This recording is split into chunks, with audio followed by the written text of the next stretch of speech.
हाँ जी बोलिए। प्रणाम प्रभु जी। हाँ जी प्रणाम, बोलिए। एक बार फिर एक और क्वेश्चन लेकर आपके सामने है। हाँ जी। प्रभु जी, जैसा आपने कहा था कि कामना रहित हो जाना है, बट जब हम उसे ध्यान से देखते हैं तो पता चलता है कि बहुत सारी छोटी छोटी कामनाएं हैं जो सांसारिक भी हैं और आध्यात्मिक भी हैं। जैसे ईश्वर को पाने की चाहत, ये भी तो एक कामना ही हुई ना। तो आपने कहा था कि कामना रहित होकर जीवन जीना है, तो क्या ये जो ईश्वर को प्राप्त करने की कामना है ये भी गलत है? और हाँ जी बोलिए। नहीं, आप बताइए। देखो, ये कैसा है कि कामना होनी चाहिए। कामना ही तो हमें भटकाती है ना। देखो, रेगिस्तान है, उसमें एक व्यक्ति हो गया है और वो कामना कर रहा है कि मैं वहां जाऊं तो मैं बाहर निकल जाऊं। फिर वो चलता है, फिर वापस आता है क्योंकि बाहर नहीं निकल पाता है। फिर दूसरे दिन दूसरी दिशा में चलता है, वापस आ जाता है और फिर वहां नहीं पहुंच पाता है, वहां से बाहर नहीं निकल पाता है। तीसरे दिन फिर तीसरी दिशा में।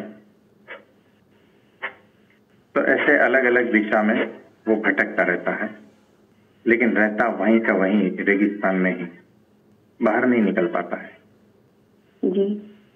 और ये कहता है कि संसार में भी ऐसा ही है कि हमने आज कुछ एक कामना पा ली, हम उसके पीछे लगते हैं, फिर वहीं के वहीं, फिर दूसरी कामना कल, परसों तीसरी कामना, और हम इसी तरह से जो है ना भागते रहते हैं, भटकते रहते हैं, लेकिन रहते हैं वहीं के वहीं। तो अगर वो कामना रहित हो जाता है तो वो उसी में ही तो पड़ा रहेगा, रेगिस्तान में ही पड़ा रहेगा। लेकिन कामना जो है, सभी कामनाओं का एक ही दिशा में जाना, यानी कि परमात्मा की ओर, तब जाके वो बाहर निकल सकता है, रेगिस्तान से भी और संसार से भी। तो कामना रखनी है, लेकिन संसार की जो कामना है ना, वो नहीं। वो सभी कामनाएं समेट कर सिर्फ एक ही दिशा में लगा देनी है, परमात्मा के चरणों में। जब ये कामना जो है वो दृढ़ हो जाती है, मजबूत हो जाती है, और जब उसे तुम पा लेते हो, तब जाके सभी कामनाएं विलुप्त हो जाती हैं, फिर कोई कामना ही नहीं बचती।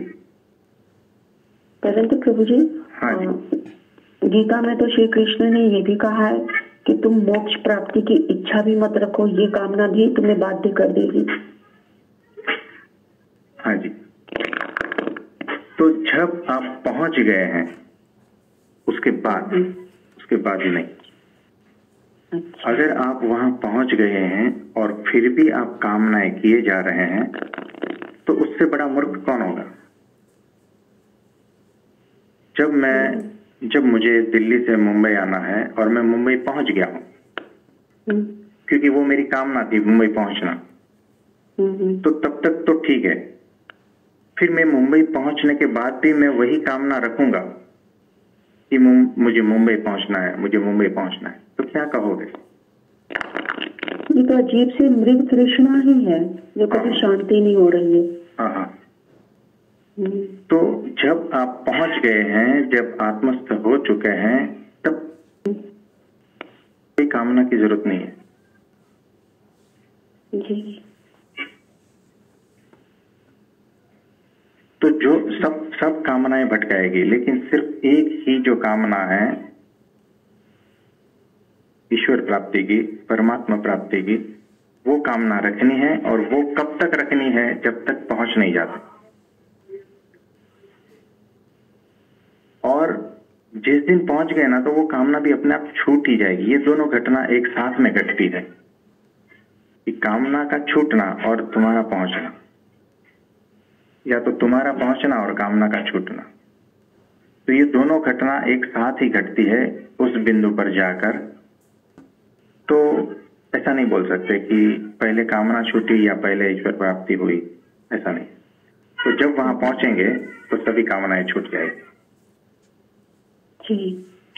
तो ये ऐसा है जी। Thank you Prabhu ji.